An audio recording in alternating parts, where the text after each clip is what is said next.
Assalamualaikum warahmatullahi wabarakatuh. Perkenalkan, nama saya Akaika dari kelompok 1. Mata kuliah AIS Application Project, kelas SI 6A.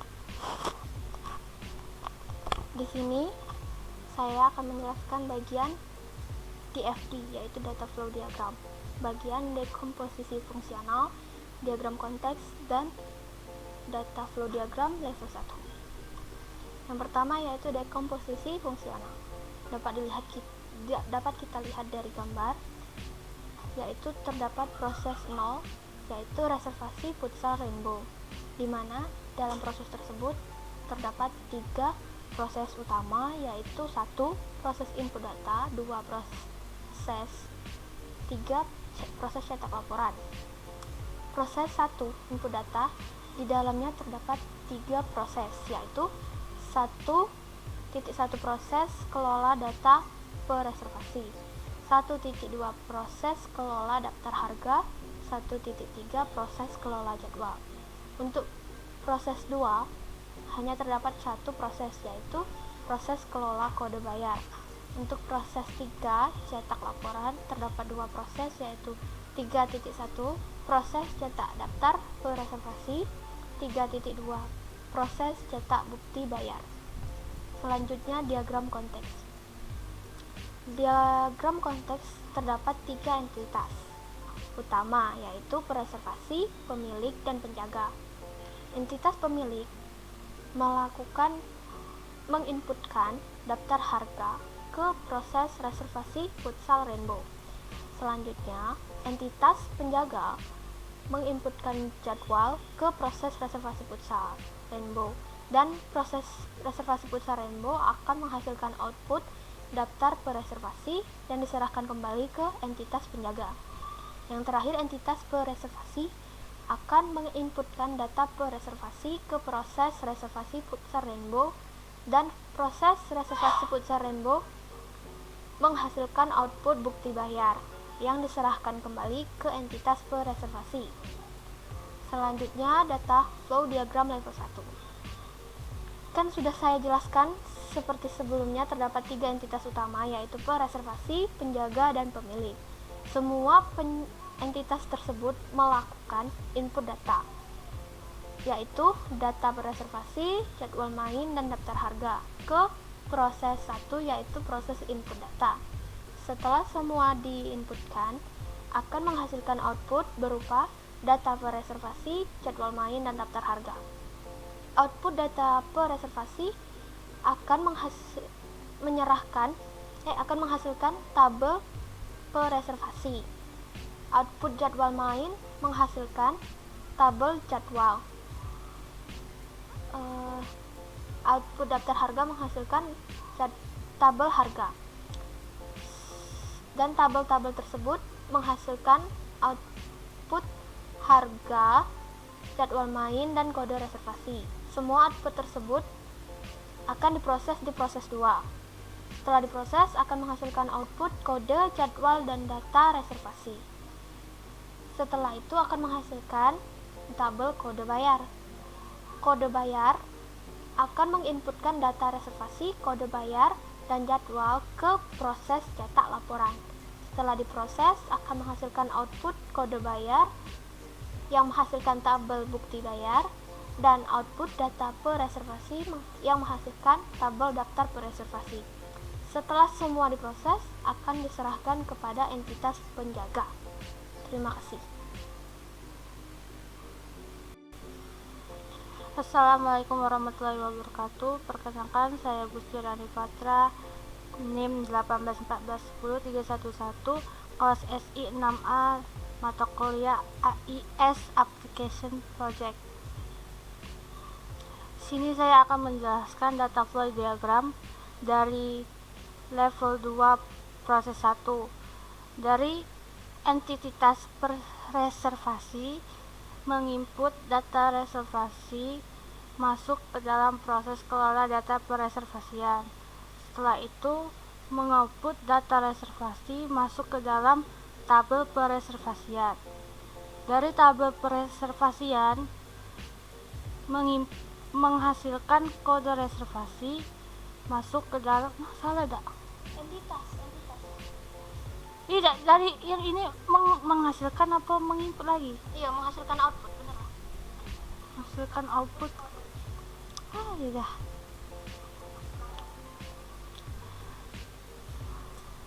Nyanyi aku, Sano. Assalamualaikum warahmatullahi wabarakatuh. Perkenalkan, saya Gusti Rani Putra dari SI 6A NIM 181410311 mata kuliah IS Application Project. Di sini saya akan menjelaskan data flow diagram.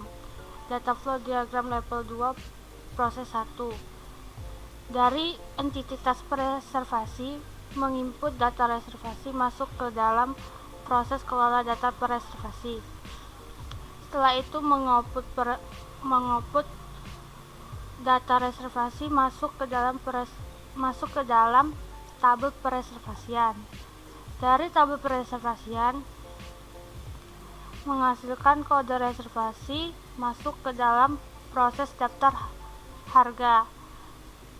Entitas pemilik menginput data harga masuk ke dalam proses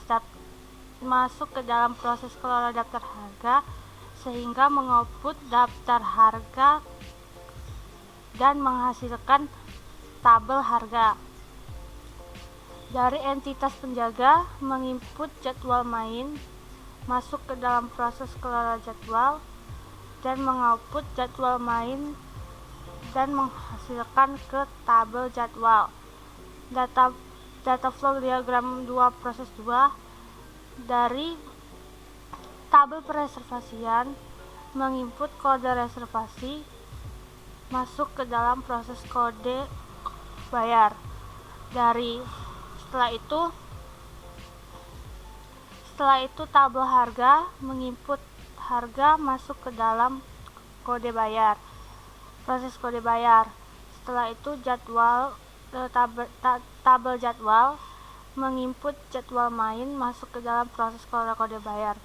Dari ketiga tabel tersebut di proses kode bayar, setelah itu mengoutput data kode reservasi dan jadwal dan menghasilkan tabel kode bayar. Setelah itu data flow level 2 proses 3. Dari tabel kode bayar menginput data reservasi masuk ke dalam proses cetak daftar pereservasian. Setelah itu menghasilkan output daftar pereservasian masuk ke dalam entitas penjaga. Setelah itu kode bayar menginput kode bayar masuk ke dalam proses cetak bukti bayar.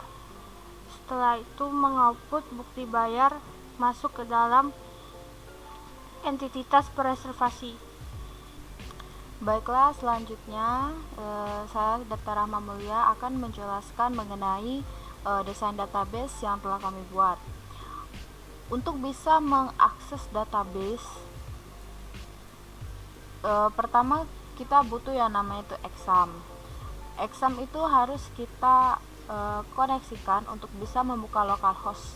Dikarenakan kami menggunakan PHP MyAdmin. Berhubung di sini sudah saya aktifkan, jadi langsung saja kita buka localhostnya.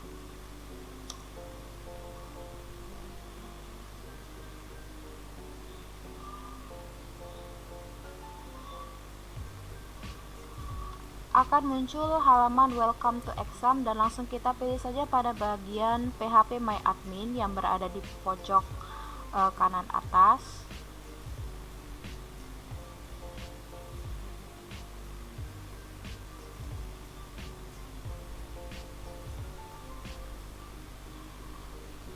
Setelah itu, jika kalian ingin membuat database baru, cukup diklik bagian new dan dibuat langsung database-nya. Berhubung di sini sudah kami buat database-nya, yaitu database futsal yang berisikan 8 tabel. Seperti yang bisa Anda lihat, ada tabel hubungi, jam, konfirmasi, lapangan, laporan, rekening, status, serta users. Untuk bagian tabel di sini kami menggunakan codingan source code, yaitu yang sudah ada di database yang telah digabungkan dengan seluruh search code untuk website yang kami buat. Di sini ada database futsal yang berisikan seluruh code yang berguna untuk menginputkan data-datanya nanti yang berada di website kita.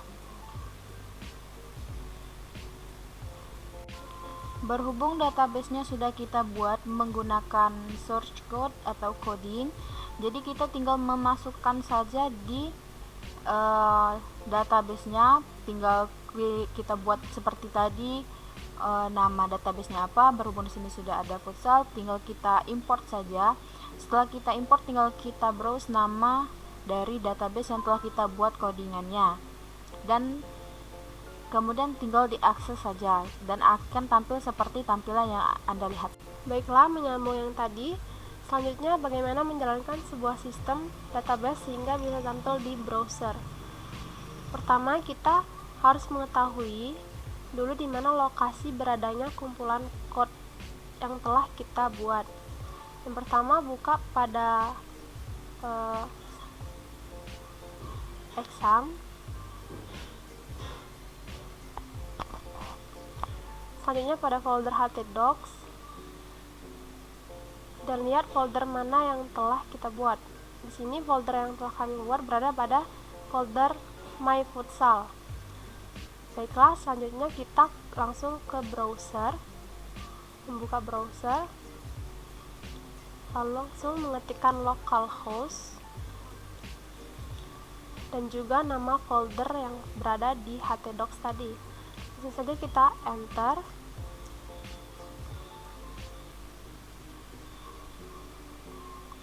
Nah, akan terbuka halaman dari sistem yang telah kita buat. Baiklah, menyambung penjelasan yang sebelumnya, di sini saya akan menjelaskan bagaimana menampilkan tabel yang telah diisi sebelumnya. Pertama, kita buka browser yang telah dibuka dan akan menampilkan home. Di sini sudah terdapat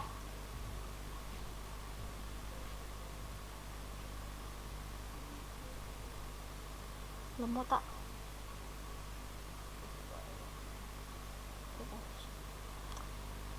Dekat deh tadi ya, yang tadi ya. Nah, di sini sudah ada satu jadwal yang telah diisi oleh pereservasi dan telah tampil di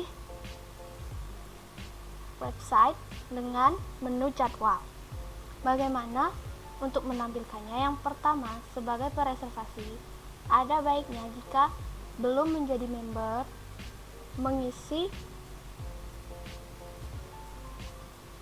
daftar login terlebih dahulu. Yang pertama kita isi nama username kita, password, nama lengkap, email,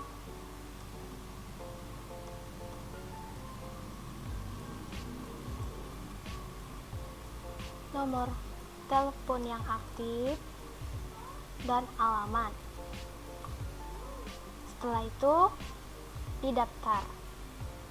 Setelah mendaftar, maka kita akan bisa melakukan login. Setelah login, maka akan ditunjukkan ke jadwal yang belum di-booking oleh pereservasi yang lainnya. Untuk menampilkan jadwal ini sendiri,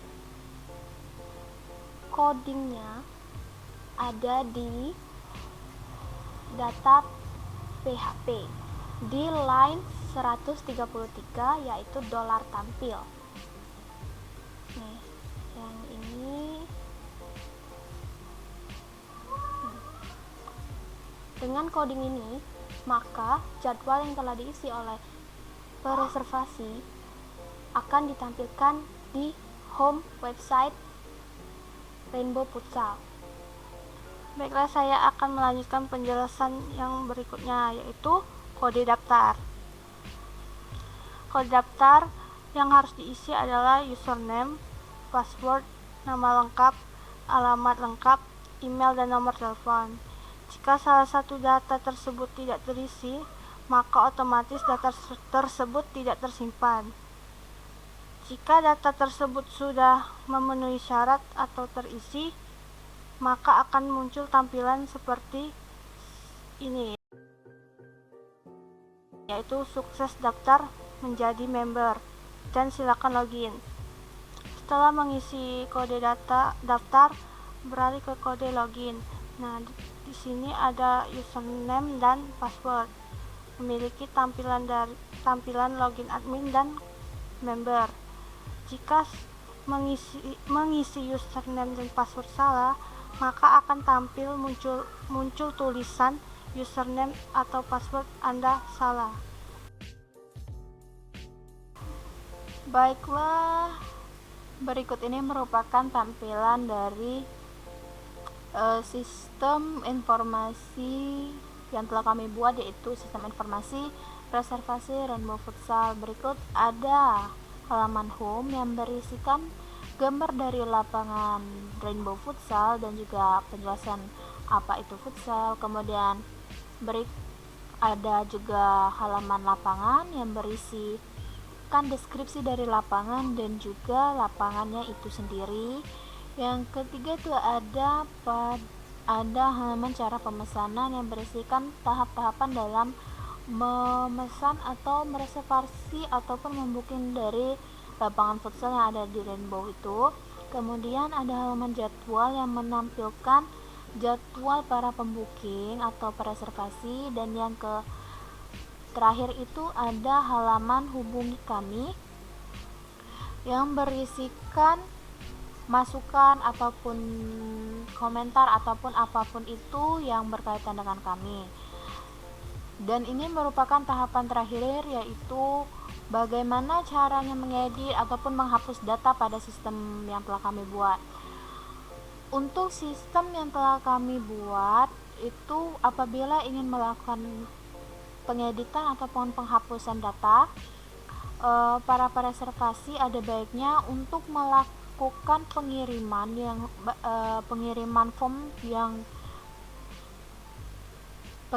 form yang telah tertera di sini dan memasukkan dan kirimkan ke kami dan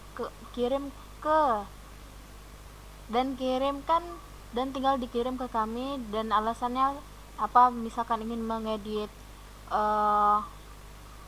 data yang salah atau misalkan ingin menghapus kepesertaan dari Rainbow Futsal ini. Baiklah, sekian penjelasan dari kelompok kami mengenai sistem reservasi Rainbow Futsal yang ada di Pelaju. Mohon maaf apabila ada kesalahan dalam penyampaian materi, dan terima kasih kepada dosen pembimbing. Sekian kami akhiri. Wassalamualaikum warahmatullahi wabarakatuh.